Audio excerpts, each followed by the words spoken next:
తెలంగాణ రాష్ట్రంలో రుణమాఫీ పైన ఒక చర్చ బాగా ఊపందుకుంది. ఇప్పటికే 1,50,000 రూపాయల లోపు ఉన్నటువంటి రుణాలను మేము మాఫీ చేసినామని చెప్పేసి ప్రభుత్వం చెప్తా ఉంది. మీకున్నటువంటి సమాచారం ఎట్లా ఉంది? ప్రతిపక్షాలు మాత్రము ఇంకా సగం వరకు మాత్రమే చేశారు, ఇంకా సగం మందిని రేషన్ కార్డుల పేరు మీదనో ఇంకో ఏదో రకంగానే ఎత్తేసేటువంటి ప్రయత్నం చేస్తూ ఉన్నారంటున్నారు. ఆగస్టు 15 డెడ్ లైన్కి ఇంకొక 10 రోజుల దూరంలో, 5 రోజుల దూరంలోనే మనం ఉన్నాం. 1,50,000 వరకు ఇప్పుడు చేయడం జరిగింది. ఈ 2 లక్షలకి ఇంకా సమయం కనబడతా ఉంది. అయిపోతుంది అనేటువంటి నమ్మకం. కనీసం ప్రతిపక్ష పార్టీలు ఎవరైతే మాట్లాడుతారో సగమైనా అయ్యిందని వాళ్ళు ఒప్పుకున్నందుకు సంతోషం. ఎందుకంటే ప్రభుత్వం కూడా మొదటగా 1,00,000 రూపాయలు, తర్వాత 1,50,000 వరకు ఈ 1 మంత్లోనే ఇదంతా జరిగిపోయింది. సో మిగతా 2 లక్షలకు సంబంధించి ఈ ఆగస్టు ఎండింగ్ వరకు ఇది పూర్తి అవుతుందని చెప్పి ప్రభుత్వం, ముఖ్యమంత్రి గారు రేవంత్ రెడ్డి గారు ప్రకటించారు ఆల్రెడీ. సో సగమైనా పూర్తి అయిందని ప్రతిపక్షాలు ఒప్పుకున్నందుకు సంతోషంగా మనం భావించాలి. సో టెక్నికల్గా ఆధార్ కార్డు కానీ, లేకుంటే కేవైసీకి సంబంధించిన ప్రాబ్లమ్స్ కానీ, ఇవన్నీ కూడా కొంత ప్రాబ్లమ్స్ వస్తున్నాయి టెక్నికల్గా అని చెప్పి వ్యవసాయ శాఖ మంత్రి తుమ్మల నాగేశ్వరరావు గారు ఆల్రెడీ మాట్లాడారు. ఇవి రెక్టిఫై చేస్తాము, డెఫినెట్గా అందరికీ మాఫీ అవుతుంది. కొంత టెక్నికల్గా ప్రాబ్లం ఉంటే కొంత డిలే కావచ్చు, ఒక వారం 10 రోజులు డిలే కావచ్చు.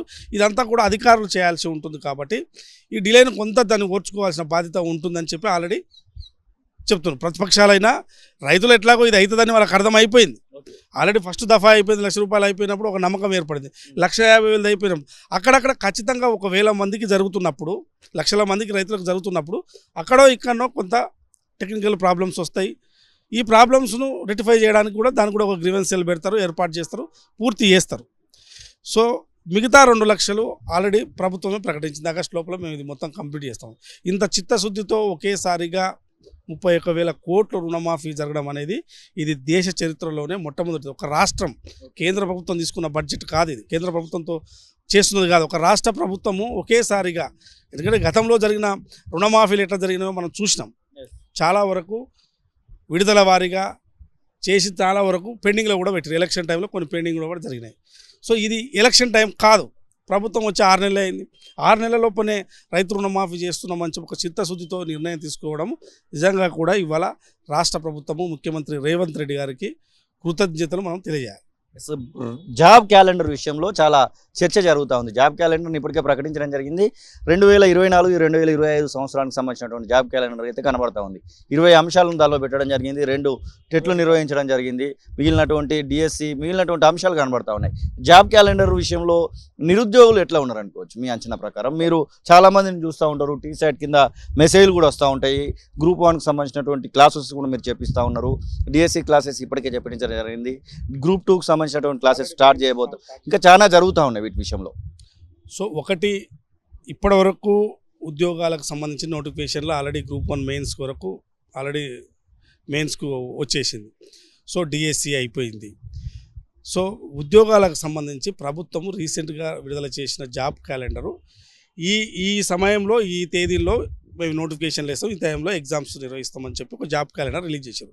అయితే కొంతమంది మీరు అన్నట్టు జాబ్ క్యాలెండర్ ఏంది, పోస్టులు చెప్పలేదంటే పోస్టు మరి ఆ రోజు వరకు ఇంకెక్కువ రావచ్చు.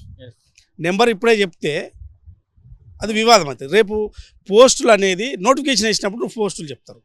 సో పోస్టు ఎప్పుడైతే మనం ఇప్పుడు జనవరి, ఫిబ్రవరి కొన్ని నోటిఫికేషన్లు పెట్టుకొని జాబ్ క్యాలెండర్లో రిలీజ్ చేసినాం, ఆ లోపల కొంతమంది రిటైర్డ్ అయితే అప్పుడు నెంబర్ పెరుగుతుంది.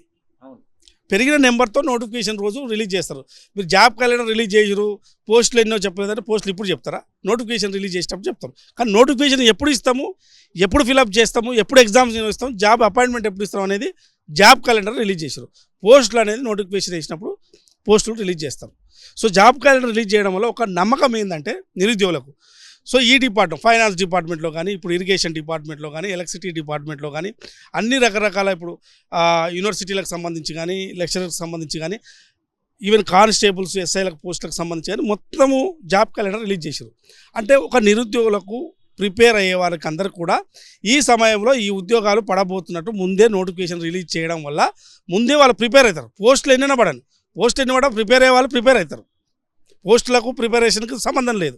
కానీ డెఫినెట్గా ఈ ప్రభుత్వం నోటిఫికేషన్లు వేయబోతుంది పలానా తేదీ రోజు అనేది ఒక నమ్మకాన్ని నిరుద్యోగుల్లో, ఉద్యోగాల కోసం ప్రిపేర్ అయ్యే వారి కోసం ఒక నమ్మకాన్ని కలిగించిందని మనం చెప్పొచ్చు ఈ జాబ్ క్యాలెండర్ ద్వారా.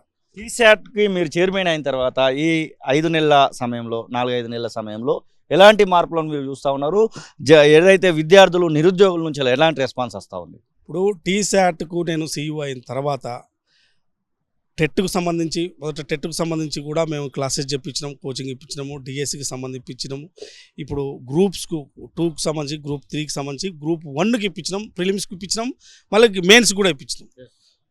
సో స్పెషల్గా ఇతర క్లాసులు కూడా చెప్తున్నాం. సెంట్రల్ గవర్నమెంట్కి సంబంధించిన జాబులకు సంబంధించి కూడా దానికి కూడా స్పెషల్ క్లాసెస్ ఇప్పుడు కోచింగ్ నడుస్తుంది.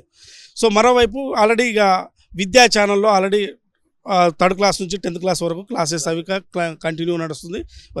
ఆల్రెడీ గ్రూప్ 1కి సంబంధించిన కంటెంట్ మొత్తం కూడా మధ్యలో ఎక్కడెక్కడ ఏ కంటెంట్ లేదో మొత్తం కూడా అవన్నీ కూడా రెడీ చేసి పెట్టాం, కంటెంట్ ప్రొవైడ్ చేసినాం. దాదాపుగా 700 ఎపిసోడ్స్ను మొత్తం గ్రూప్ 1 మెయిన్స్ సంబంధించి ఆల్రెడీ ప్రిపరేషన్ జరిగిపోయింది. ఆల్రెడీ నిన్నటి నుంచి అది ప్రారంభమైంది. సో ప్రతి ఈ జాబ్ క్యాలెండర్ ఇప్పుడు ఏదైతే ప్రభుత్వం ఇచ్చిన జాబ్ క్యాలెండర్ ఉందో జాబ్ క్యాలెండర్స్ కూడా ఆల్రెడీ క్లాసులను ప్రిపేర్ చేస్తున్నాం, అన్నీ రికార్డ్ చేసి పెడతాము. రేపు నెక్స్ట్ ఎప్పుడు కొంచెం దగ్గర పడుతున్న కొద్దీ అవన్నీ కూడా ఆ క్లాసెస్ అన్ని కోచింగ్ కూడా ఇప్పించేందుకు మొత్తం ఆన్లైన్ క్లాసెస్ చేయడానికి అన్నీ కూడా ప్రిపరేషన్ చేస్తున్నాం. ఇది టీశాట్ ద్వారా పూర్తి స్థాయిలో జరుగుతుంది. టీశాట్ ద్వారా సపరేట్ క్లాసెస్ కూడా అంటే స్కిల్స్ సంబంధించిన కూడా క్లాసెస్ నిర్వహిస్తున్నాం. స్ఫూర్తి అనే ప్రోగ్రామ్ కూడా నిర్వహిస్తున్నాం. అంటే ఎవరైతే ఈ సమాజంలో ఆదర్శంగా ఉంటారో దానికి సంబంధించి కూడా మొత్తం స్ఫూర్తి అనే ప్రోగ్రామ్ కూడా నిర్వహిస్తున్నాం. సో భవిష్యత్తులో మరిన్ని క్లాసులు, ఎందుకంటే ఆల్రెడీ కొన్ని వీసీలు వేసిన తర్వాత అన్ని యూనివర్సిటీలతో కూడా మేము ఒప్పందం చేసుకుంటాం. ఆల్రెడీ అంబేద్కర్ ఓపెన్ యూనివర్సిటీతో ఉంది, ఉస్మానియా యూనివర్సిటీతో ఉంది. భవిష్యత్తులో అన్ని జేఎన్టీతో కూడా ఒప్పందం చేసుకొని ఇంజనీరింగ్ క్లాసులు చెప్పించాలి. ప్రత్యేకంగా ఇంజనీరింగ్ క్లాసులు కూడా ఆన్లైన్లో చెప్పించాలని ఒక ప్లాన్ చేస్తున్నాం. ఇంటర్మీడియట్ చెప్పించాలని ప్లాన్ చేస్తున్నాం. ఇవన్నీ కూడా టీశాట్ ద్వారా కొత్త ప్రోగ్రామ్స్ విద్యార్థులకు అందించబోతున్నాం. అసలైన తొలి వెలుగు. ఫాలో వాట్సాప్ @తొలి వెలుగు official.